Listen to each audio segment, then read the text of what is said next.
very grateful there.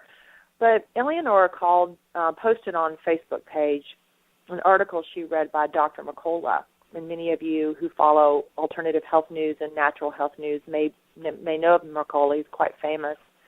A strong advocate for unplugging from drugs and pharmacy.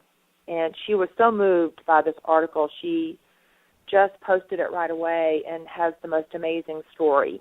So I asked her to come on today's program to talk about sort of what she was moved by. I'm just going to open up her line. What she was moved by, and also why this is even a topic today, is because of her article she posted and the discussion generated because of this article. So, hi, Ellie. Hi, Kathryn. Hi, Meg. Hello. Oh, we're so glad to hear your voice. Now, tell us, what do you have to tell us about? Oh my goodness, I am just completely thrilled. I'm over the moon happy that you guys decided to talk about this topic. Because it has been on my mind. It has been like this little needle in my brain for the longest time about genetics. And the reason why is because, my mother, she had died of cancer. My sister ended up getting breast cancer. And so immediately, the doctors are telling my sisters and us, oh, this is something that it's going to happen again because it's in the genetics, it's in the genes. And I'm saying to myself, I'm not feeling that. I just can't believe that is true, that this has to happen because it's in my genes, or this is, because quite a few people have gotten it in the family. So when I saw this article, I was like, oh, my gosh, this is it. This is it. This is what Kathryn and Meg have been talking about, It's going to totally get rid of that whole idea, because it's almost like telling me, okay, regardless of the fact that you're going to be eating healthy, or the fact that, I'm raising my vibrations, I'm eating healthier, I'm giving my body and the cells the nutrition it needs so that it can fight off any and everything, that if it's in my genes, I'm still going to possibly get it. So I just felt like, oh, no, you're not pinning that on me. There's no way. Nah. This cannot be true. So I am so looking forward to this talk. So it means a lot to me, because it totally just, it's going to break the myth. That's what it is. It's just a myth to me. It cannot be real. So now I get to hear from the experts. Well, good. I'll add to that too, Eleonora. I, of course, have been working in the field of mental health for 40 years or more, and constantly was being told by psychiatrists that, this runs in the family, this person's going to be crazy because their parents are. Well, of course, that's just ridiculous. We learn how to behave, how to eat from our parents. And we know that our culture is, A, crazy, and malnourished because of the food we eat. Right. So, of course, everyone's going to be crazy and get cancer. And then we can blame it on the genes. It's not because they're poisoning our environment. It's not because our food is hideous. It's not because we're being treated badly. It must be the genes. Now nobody has to do anything to fix it except go to your doctor and get drugs. So that was the plan behind that idea. But it's so pervasive in the culture that scientists have accepted this subliminal suggestion, really, and then go about looking for that answer, which, of course, is not science. Science is you look for everything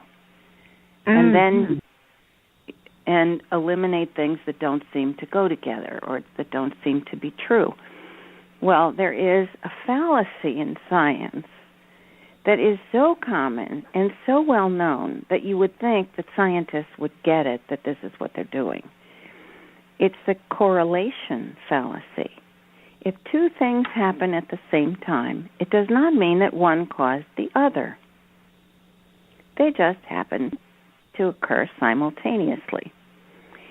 And before I ever went to graduate school to learn statistics and research analysis, I had children.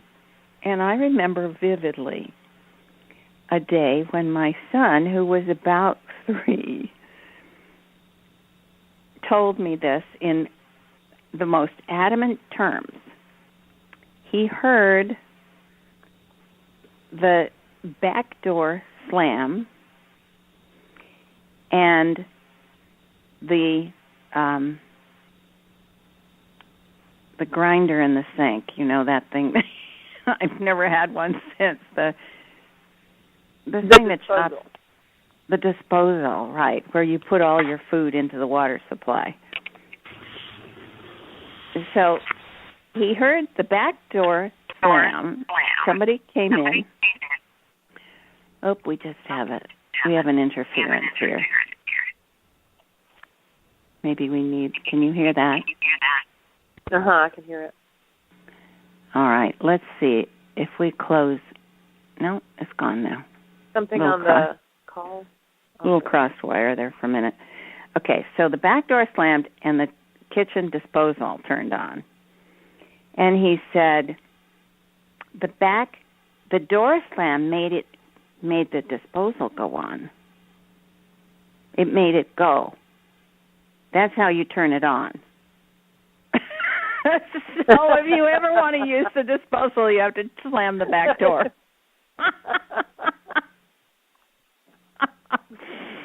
Yes, that's right. And I just stood there in wonder, and I went, I'm going to remember this. It just hit me so hard. It was such a beautiful illustration of the correlation fallacy. And I didn't even know what it was called then. But I went, oh, my gosh, look at that. Just because the door slammed, it doesn't mean that that's how you turn on the garbage disposal. It turns out there was an electrical, misfire. So we had to fix the switch. So that's what they're saying when they say Eleanora's mother had cancer, therefore she's going to have it. Well, what did Eleanora learn from her mother? Everything, right? How to feel about life, how to feel about yourself, how to take care of yourself or not, what to eat, what to like, what to value. We learn all those things from our parents, and all of those things are intimately connected with our health. So, yes, if your parents had cancer, there is a good chance you'll get it, but not because it's genetic. It's because it's a psychological implant. Not that you're going to get cancer, but that you're going to live a certain way. And when you live that way, it's very likely that you will end up with cancer. So even then, there's no direct correlation just because you eat terrible food and smoke. And there are a few people who manage to not get cancer. But we know that the link between bad food, sugar especially, toxins in the air, and toxins in our food are much more likely to be the source of cancer than a genetic predisposition. So maybe I'll finish my little introduction here, and then we can discuss it some more. So when they talk about a genetic predisposition, They mean that there's something in your genes that's likely to turn on or activate, and that's going to bring about the end result. And when they find something where there's, somebody has this gene and they have this disease at the same time, and there are more people with this gene who have this disease than this gene active, and they are a large group who have cancer, let's say, then they say, well, it must be the gene that's causing the cancer. Well, it's equally likely that the cancer caused the gene to activate. That's equally likely. So then we have to look for, okay, let's say that's just as likely to be the cause. Then what would make that gene activate? Toxins in the food, toxins in the water, toxins in the air, a state of an emotional state where you're always anxious or depressed. So then, from my point of view, it's even more likely that there is an activation process that happens in our bodies where certain conditions cause a gene to be turned on. And this is what a few scientists are finally looking at. That by eating in a certain way, you're likely to turn on a cancer cell. And you're likely to turn on the conditions that make it a perfect culture in your body for cancer cells to grow. So we don't know that gene that gets turned on may actually be a healing effect. So you see, they're using these gross, unanalyzed, in the sense of really thinking about what could cause what. So they're just taking these conditions and saying, well, obviously then this is what caused it. So this is not science. Just as that awful research that said, well, anybody who has this particular gene is going to be gay. Well, there is absolutely no proof. In fact, in the genetic research, there is actually no proof that any gene causes anything when it comes to behavior. So there is no gene that predicts that you're going to get upset if you come home and find your wife in bed with another man. There is no gene for that, for what you're going to do under really stressful circumstances, because that's all learned. It's all a matter of how you're taught to manage yourself. So we're now going through a whole process of learning how to manage yourself in a healthier way. And given that we all have genes that can be turned on to create problems, we're just not going to do that. We're going to turn on the happy genes, the ones that help you to live to be 120, the ones that help you to feel good about life. And we're getting help from Creator. So all this, the plasma belt that we're going through, the powerful energy we've been going through now is electrically designed to turn on the genes that have been turned off for a while. And that's going to help us to evolve into crystalline bodies as opposed to the carbon-based. So that's the model we're talking about here. The environment helps to turn on or turn off our genes. And we're getting the lesson now that this is it's miraculous that it's even possible that going through a plasma belt can change us from carbon-based to crystalline-based. wow, well, clearly we're vulnerable to the environment and the feelings around us. So anytime you hear somebody say, oh, well, my mother was always depressed and that's why I'm depressed, you say, yeah, I can imagine. Must have been awful living with somebody who's depressed, and you probably learned how to be depressed by the time you were 1. Sometime when we have time, I'll describe a research study that I was involved in years ago when I was a student. It was fascinating. It showed that there was a child we were studying who started out bright, cheerful, fabulous child who responded to everything around her. And by a year old, she was mimicking her mother. Her mother was very depressed. And by 1 year old, the child acted and looked as if she was depressed.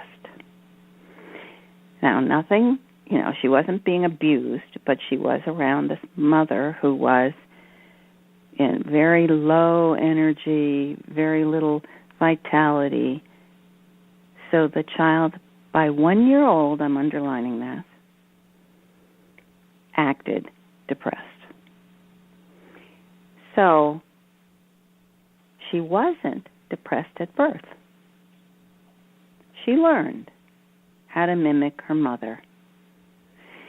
Now, if you learned to do that by the time you were 1 year old,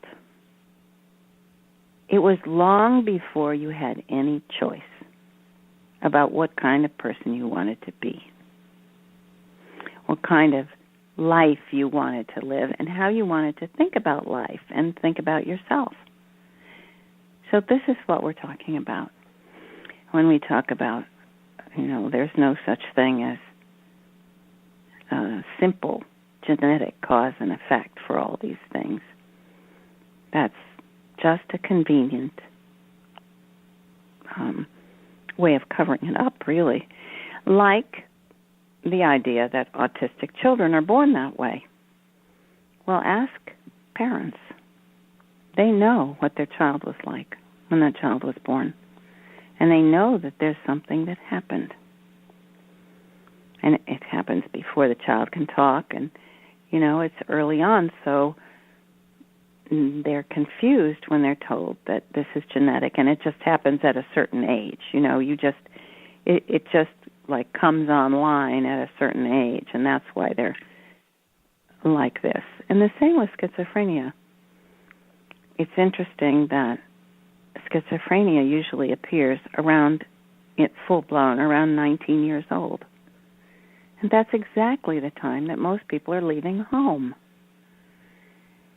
And if you talk to people who are schizophrenic, there is always a terrible conflict about independence, about leaving parents. And when I worked in a mental hospital, I can tell you that the schizophrenic patients that I worked with, had the most controlling, the most clinging parents I have ever met. So I'm not blaming anyone. It may be that if you have a child who's, looking unsteady, that you learn to be very concerned and try to protect them. But that response clearly doesn't help. And then the parent and the child become very enmeshed. So there are always these other things going on. And especially with what I've seen with schizophrenic children is that they're so sensitive and so tuned into their environment that they're easily thrown off balance. And that's a challenge for any family. So I don't want to make it seem as if anyone who has a schizophrenic child caused it. That's not the case. We live in a culture, we live in a world that doesn't support sensitive people. And it doesn't support the parents of sensitive people. So everything that the establishment recommends is really the opposite of what needs to be done in most of these cases that we're talking about. So that's my one of my favorite bugaboos about the way the mental health system has worked. But it's all, as you can see from the way we're talking about it, is all so interconnected that you really can't separate out one thing and say this is what caused it. And certainly not the genetic cause, because that, if anything, should be so far down the list, it's maybe 10% of the cause or less. So take it away, Eleonora and Meg. I'm sure you have more to say about this. Well, that is pretty much perfect, Kathryn. And I love talking to Meg. It's almost like I'm finding things to say. All I can do is reinforce every single thing on my experience. And thank you. That was just a very easy to understand way of helping people understand. And I came across, this is a fun one for me too. So we've got a same kind of thing. I ran across a book about epigenetics about 12 years ago. Brilliant book called Genie in Your Genes. And it was what Eleonora experienced. Aha after aha after aha. I tore through the book in 3 days, and it was everything that I wanted to be about. It was addressing this hopelessness and this resignation that it wasn't that I particularly was experiencing it, but I felt it in my business. I felt it in my practice as a health educator, that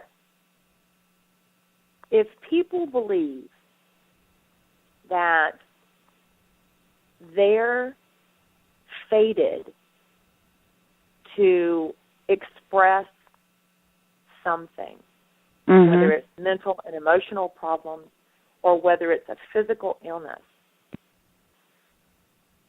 they are resigned. They're resigned to this inevitable thing. The life is sucked out of them, because what happens is there's a past event and they jump over the only thing that's real, which is the present moment of choice, the powerful place of the now, where you are connected with all that is, your creator, your higher self, everyone around you in this moment of choosing in your power, and you thrust it into the future. Only place where we can actually make an impact on ourselves or the world is completely ignored in this genetic paradigm. And that's what I saw... Absolutely true. Yes. What I saw in my patients on the physical world was they come in and they would say, well, it runs in my family, just like you got, Kathryn. And it's high blood pressure, and it runs in my family. And it's cholesterol, and my parents had it, and their parents had it. And what that said on the other side is, I won't listen to a word you say because nothing will make a difference. I'm not doing anything. I'm not changing anything because it's just going to be the way it is. So it becomes the excuse, whether the person wanted it or not, it now is, for complete inactivity and sometimes then engaging in very dangerous behavior. And you could do bungee jumping, you could jump out of planes, you could drive your car 150 miles an hour, or you could eat fried foods like Elvis Presley and have fried banana sandwiches and deep-fried hoo-ha, or drink yourself into oblivion, because who cares? It doesn't matter. I'm going to get it anyway. So not only does it impact a physical illness or a mental and emotional, it absolutely sucks the life out of you if somebody tells you you don't matter. Nothing you do matters, and you have no power to express or not express anything. I can't imagine a more life-killing thing to hear or be told. Before I even knew, there's something inside me that said, like Ellie said, no way. That's can't possibly be true. And this book answered that. And when I saw not only the negative side, which is the science and the funding and where the money and big pharma come into contact with the research schools that are doing the work. Oh, right. I'm glad you mentioned that. Where you have the tobacco company funding genetic research to show that you have addiction that runs in the family to cigarettes. So now we don't have to worry about the 4,000 chemicals and formaldehyde in the cigarette. We can worry about what type of person you are and make it about you. So if you begin smoking at 11, it's not because the cartoon ads of cigarette companies where the little camel was a cartoon trying to target children. It's about your addictive family. So you can't even quit if you wanted to. So this predestination got me at the core of my humanity. And when I read this, like Eleonora experienced, it was proof that my gut was right. When I saw the statistics and the research that you're saying, now research is showing there is nothing that is genetically expressed that's hereditary. Literally nothing. It is all your environment. Except maybe the color of your eyes. No. Well, there are a few there's things. Even that. Yes, even that is shown to be adaptable in certain circumstances. They even went after that. But yes. So this idea, especially this groundbreaking, I'll just read one thing that to me was the essence of my work, to give people hope about there is nothing your parents experience, maybe besides your eye color, that you can't either achieve in a good way. My mother lived to be 100. I had people say, oh, but that's never going to happen now. Or I'm going to die of something. Look at what's in my family. So it could go both ways. So here was an amazing study. It's in the chapter title was DNA is Not Your Destiny, which is pretty much the essence of what we're talking about.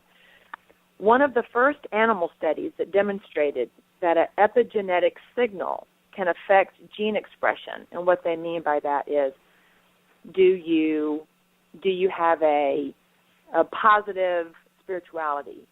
Are you altruistic? Are you managing your stress? Do you have an attitude of positive expectations? Are you practicing meditation, positive visualizations? Those types of things are called epigenetic, meaning your environment is dictating genetic expression. While mice and humans are very different in size, they are very similar genetically. So mice are often used as subjects in laboratory experiments.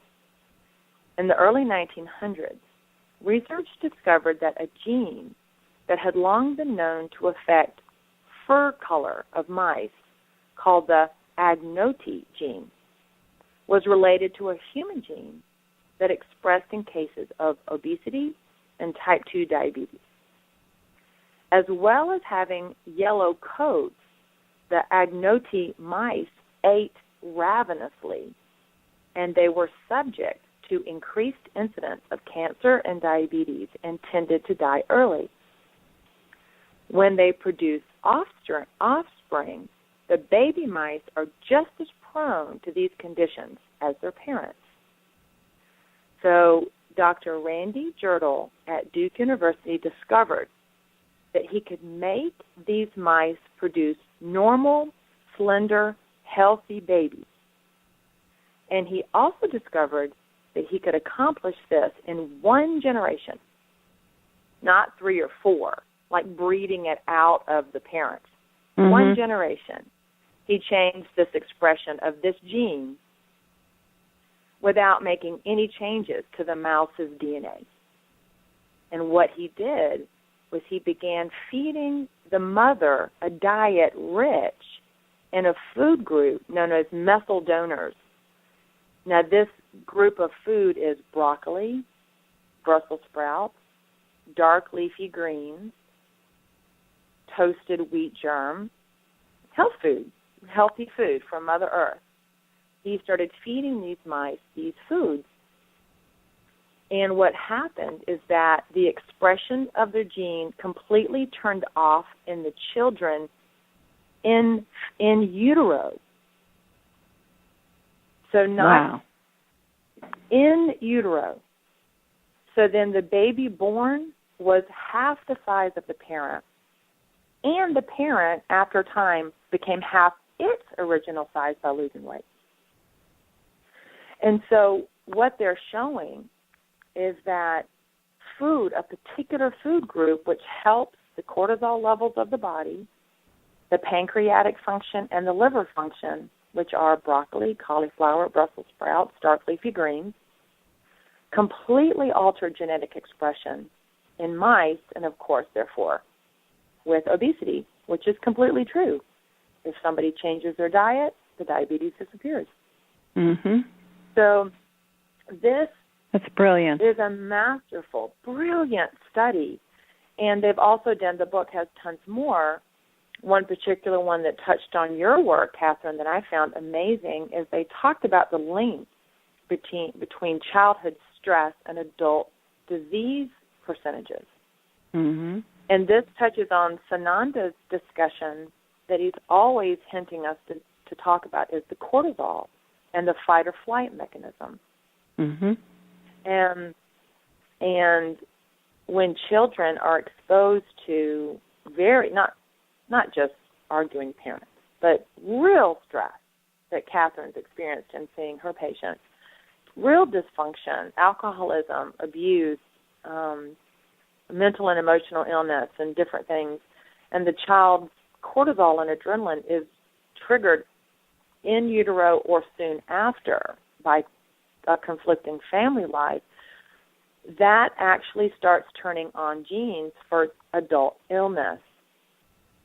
Right. Now, what's wonderful about arguing parents actually is very stressful for children, so let's not eliminate anything. I didn't want people to be scared that they saw their parents fight 3 times and we're going to be in trouble. It has to be something, of course, pretty significant.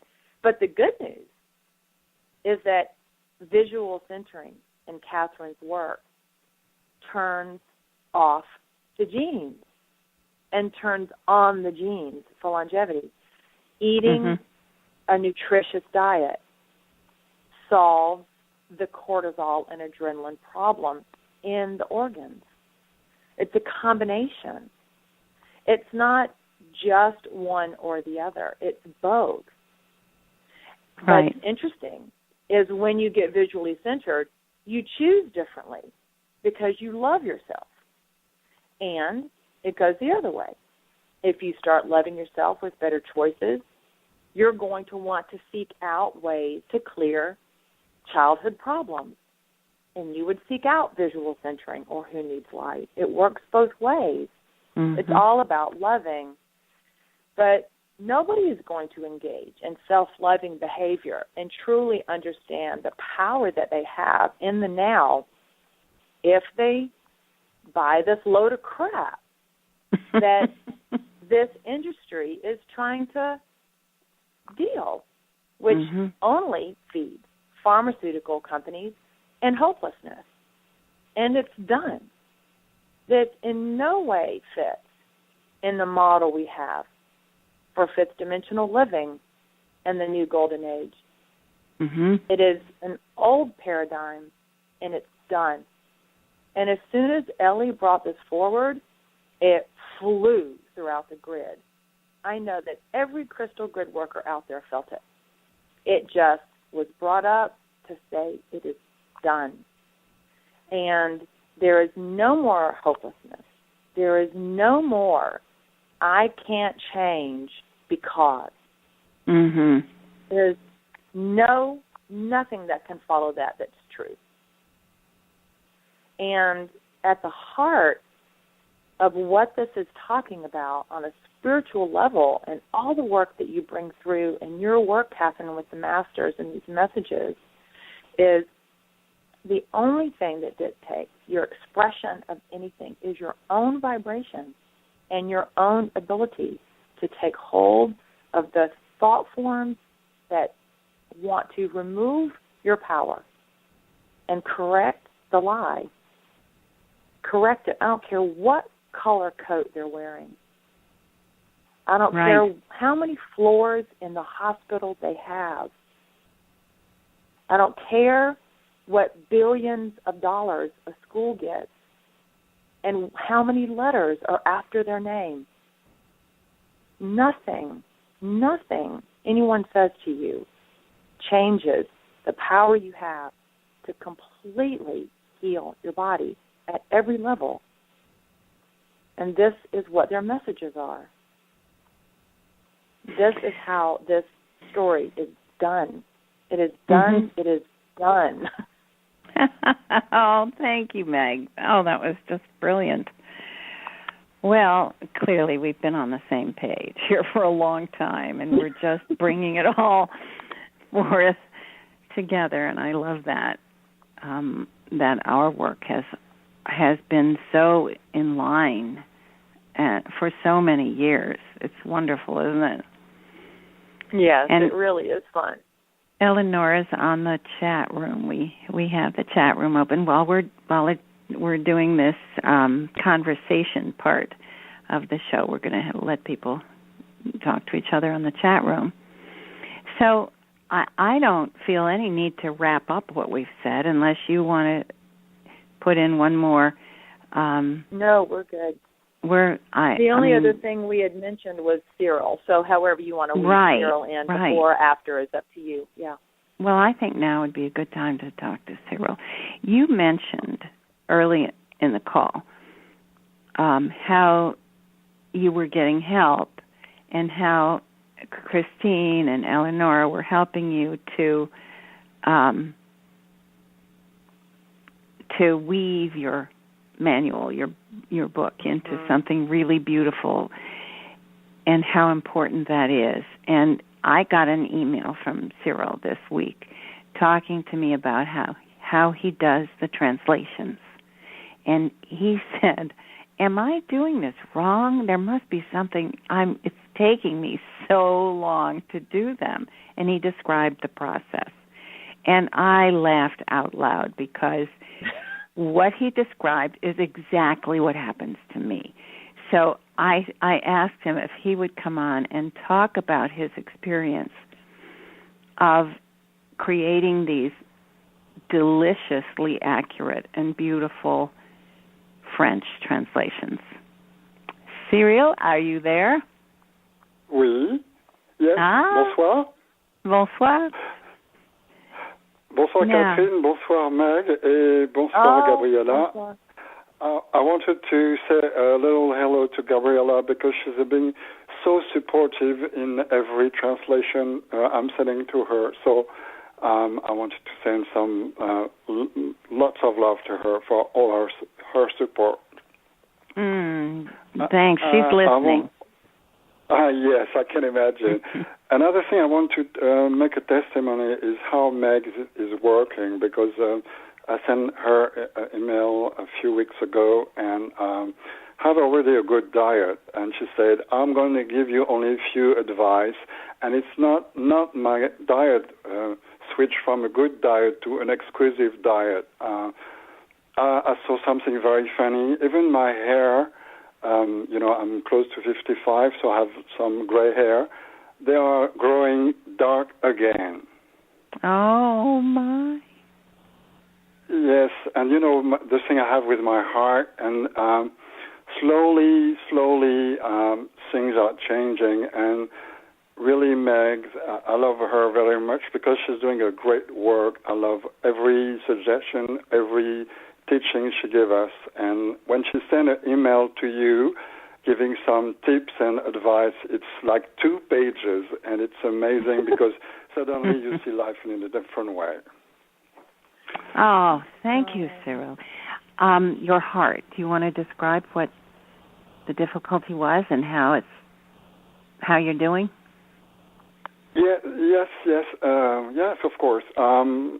As I told you previously, I was born with a hole in my heart when I was a kid, and I listened carefully what you say about the gene and how doctors can make you think that in the future it will be this way. So they told me that around 45 I should have another surgery, and of course I had the surgery around 45, and my heart went down to 42 pulse by minute, and I was, you can imagine, very exhausted, and I couldn't do anything.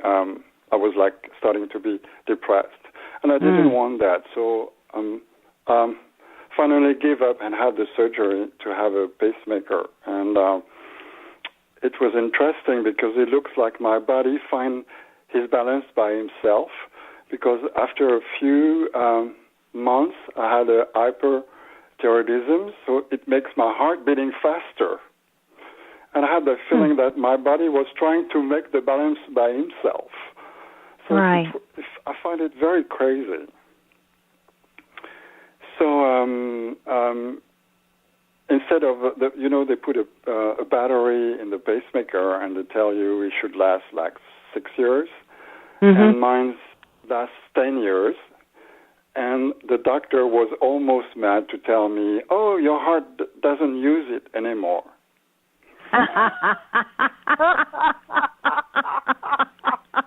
Oh, bravo. Yes, I could see he was very upset. Anyway. I have to laugh at that one. Let them be all upset. I've heard that kind of story before, yes. Oh, my. If I can well, make congratulations. A joke, I make my doctor sick instead of being myself sick. Anyway, and a few years ago, I quit my job, and then the battery was over, and then my heart started to have a little more problem, and then I decided that something was pushing me inside of me, that I don't want to have the surgery again to change the battery, because I don't know what they're going to put in my chest. So when I heard Meg talking about that diet can include problems with heart disease, I choose to talk about it with her. And, some mornings I feel like it's like an intuition. I feel my body and my heart is beating faster. It's amazing. And I feel like I'm 15 years again, and You're getting a new stronger. Life. Yes. Oh, that's wonderful. Oh, and that's the famous wonderful. breakfast with quinoa, it's amazing. Yes. And another thing I like to testimony, it's how Meg is writing his recommendation. She's like a sport coach. Instead of telling me you should try to eat another way, she said we should try to make your body be hungry more in the morning than at night. And he feels so supportive, Kathryn. It's amazing. Oh, that's wonderful. Thank you, Phil. You're welcome. Well, and thank you for that testimonial. That's even more than I expected. And you are going to talk to us about how you do the translations and what you've experienced doing that, too. Yes. How can I say that? As you mentioned previously, that I was feeling guilty, that it took me so much time, and I was wondering, I love so much your messages that I want to translate it in the same day. And first of all, the master told me, it's not a case of emergency. You take all the time you need because the translation has to be perfect. Mm-hmm. Then if you take 3 days to make it, it's okay. So I start working, I do paragraph by paragraph, and then, as you already aware, sometimes they are coming and say, oh, no, you should change it. And and then I even have a surprise when I've finished the whole translation at the very end. I can't send it to Gabriella before rechecking everything, and then had a nice surprise. I think it was Portia telling me, why did you change that word? You feel it very well at the beginning. Why did you have doubt? And so, when you told me yesterday you will ask me to testimony, I was awake at 5 a.m. this morning, and Portia talked to me, and she was like giving me another lesson about translation. And she told me, every time you are blaming you, every time you say you're not good, you are trying to make the translation with your brain. You're like forcing your brain. Mm-hmm. But what you should do is go down in your heart, open your chest, and so we can download all the words, the concepts in your language, and then you can do it properly. Uh-huh.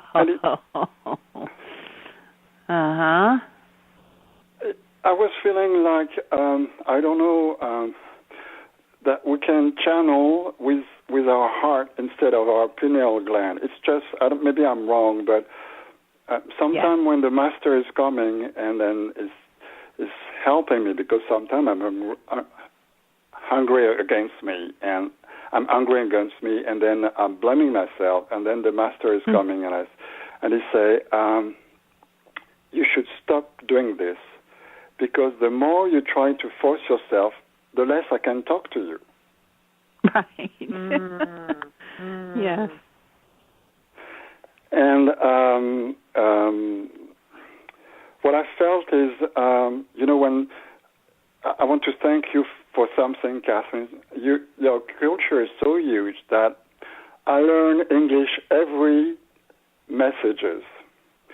I found lots of synonyms because, in English you can reinforce by saying the same adjective in 3 times as a sentence, but in French it can look boring. So I try to respect what you received and make it interesting to read for French readers. And I learned so many more words since I know you. And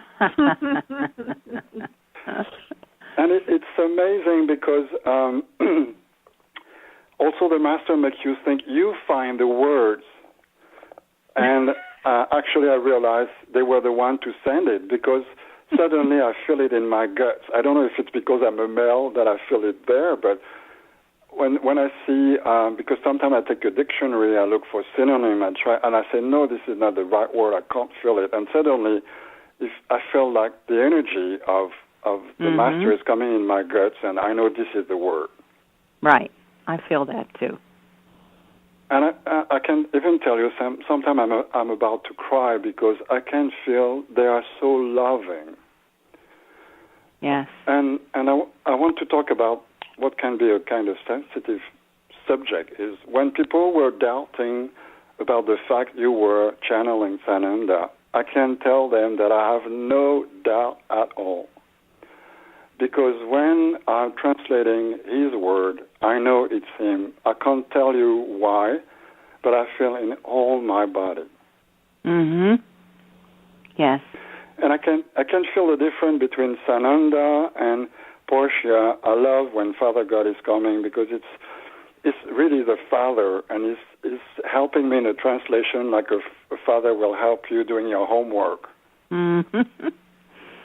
And when it's Mother God, she's like, when the mother is coming at school and she's picking her kid, and she's like embracing you, and if you feel like doing the job is like an honor. And what I felt at the beginning, I used to translate vocally during workshops, but translating by writing was one of my biggest fears. And because of you, Kathryn, and because the masters, I realized that we can go over our own limit and have a lot of fun, a lot of joy. I can't wait every morning that there's a new message and I can work again. Oh, Cyril, thank you so much for telling us this story. It's so touching to me because it's so similar to what I feel. Okay. When I'm channeling, like you, I can tell who it is. I know right away by the way they feel. And there's just no mistaking who that is. So, I definitely agree. And the funny thing is, I just sent the last translation to Gabriella today, the one you sent us about wine and the penny from heaven. And it was the most challenging translation I had to do. Really? And it was like, it was like teaching me again that you should trust yourself. Oh, wonderful. Yeah. It's interesting. I'll have to go back and look at it, and I'd like to read your transcription because it's interesting to me why that one was so difficult. But one is so powerful, and when you feel that energy, it's just once in a while he comes when I'm quiet, like when I just go to bed and I feel his energy. And the other day I felt like I was being lifted right up off the bed. It was so intense.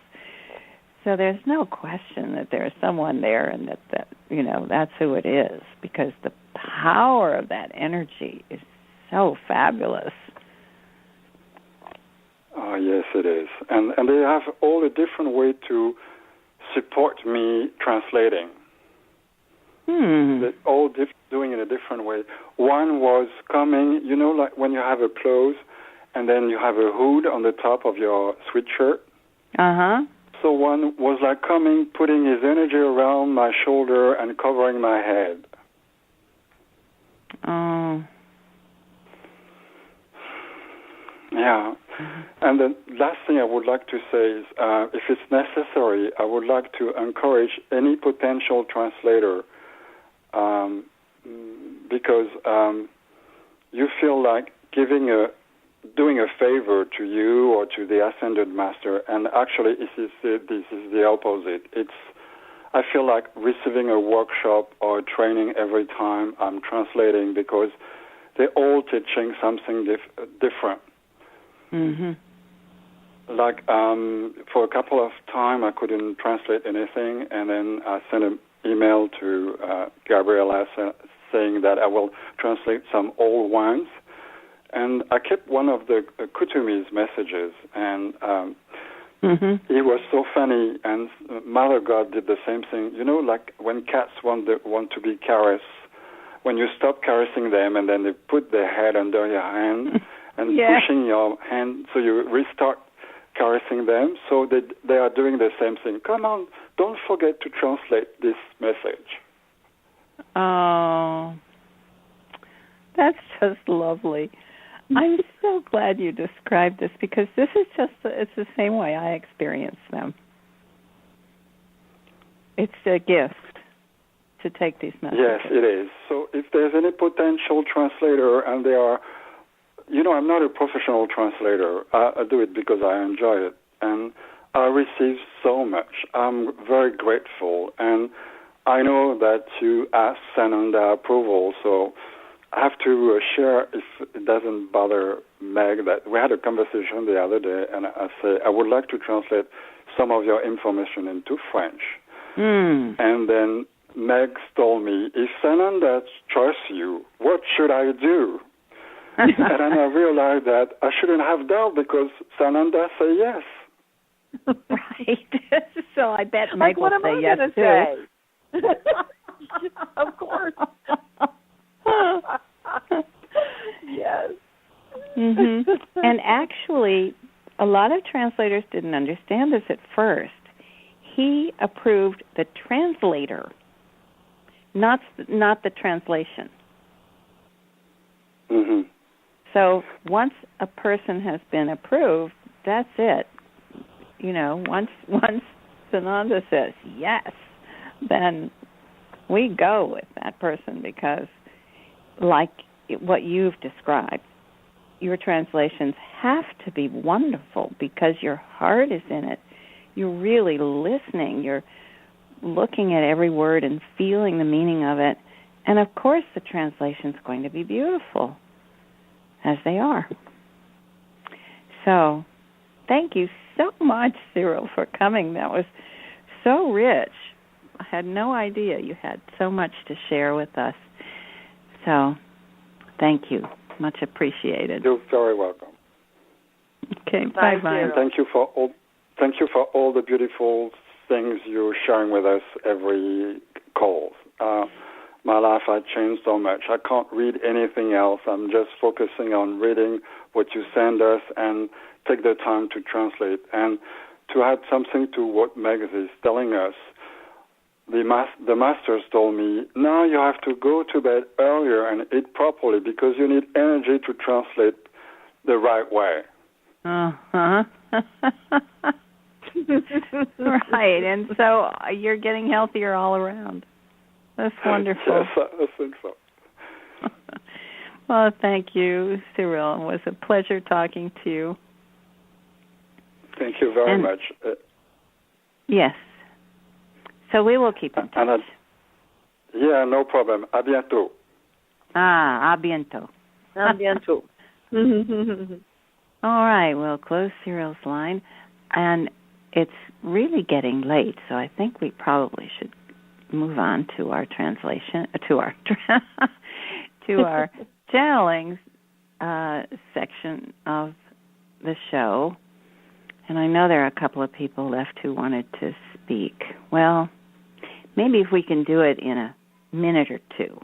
What do you think? Let's let the people who've been waiting. Just ask them to make it quick, okay? Yeah, just your name and where you're from and a quick question so we can get up to the ships. All right, I'm going to open up area code 206, ending in 0750. Come on. Are you there? I'm here. Uh-oh. Okay. Can you hear me? Yes. Your name, please. Can you hear me? Sorry about that. Yes. My hand wasn't up. Hey, Christine. Oh, it's Hi, Christine. Sorry, guys. I don't know how that happened. Who pushed that button? Well, we just needed to hear your voice, so you just do your love thing. I was just laughing my head off because I'm not even translating anything. I'm just transcribing, and I go through that whole process. So I was sure appreciating that share. But I love you guys. For those I'm ready of you to go who to don't know yet.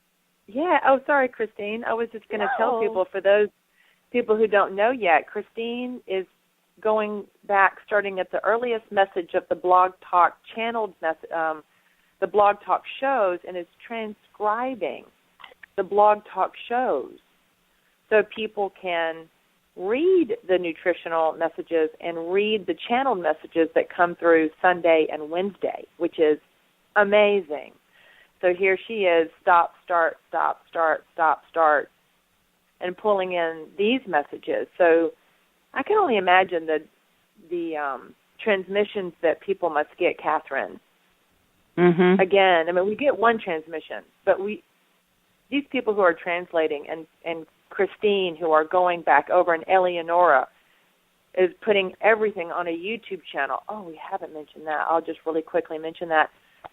Eleonora has created the Dr. Kathryn E. May YouTube channel within YouTube, and is one by one posting all of the nutritional MP3s, which Cliff is pulling out of the Sunday calls, and posting just the nutrition pieces, which today's will be too. And then also the blog talk calls and the messages. So look at this team. So you can go to YouTube and see these, and she's still loading it. But so she's having to listen to know where to stop and start, and so she's getting more transmission. So, you know, I can only imagine. So thank you, Christine. This is making this available for people who maybe can't either have internet access or maybe can't listen to the call and can read these. And that's a different transmission. They both work in brilliant ways. A long time ago, I received a request from someone who's deaf, who has heard about the shows and really wanted to be able to hear them, but couldn't. And she asked for transcriptions. And at last, they're coming. So thank you, dear Christine. Thank you, Christine. It's a tremendous pleasure and gift. And I want to reiterate that as they are finished, they will each be posted on Healing for Ascension Tour group on Facebook. Mm-hmm. And also on the website, right? And on the website, and yes. Mm-hmm. And I'm getting a nudge, too, to mention, because literally my hand wasn't up, so I'm chuckling over here, but I'm getting a nudge to mention we did an RV currency exchange, just some simple, just a helper. Right, yes. Yes, like a little helper booklet. And it's just... Oh, and it's brilliant. Oh, wait till you see the front page picture.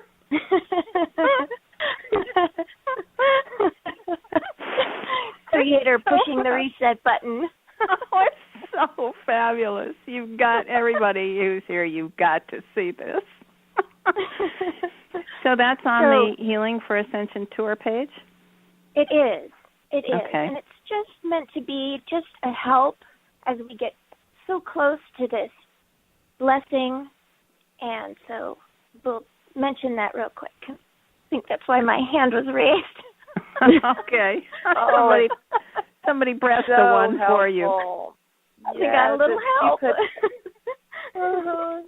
Christine has listened to hundreds of hours of Tony TNT, read all the blogs, listens to all Dinar recaps, has synthesized all of the intel and weaved out the best, most high-integrity pieces and brought it forward in a step-by-step plan that's so easy for people to navigate this next step. So it's just a brilliant work, and it's so easy. It's 6 pages, and it's just very straightforward. So Healing for Ascension Tour group, and it's under Currency Exchange PDF, and just download that, and it'll walk you through all the steps. Thanks, Christine. Yes, thank you. Yes. I'll see you all on the Arcturian healing ship. Okay, thanks, wonderful. Christine. Okay. Bye. Bye.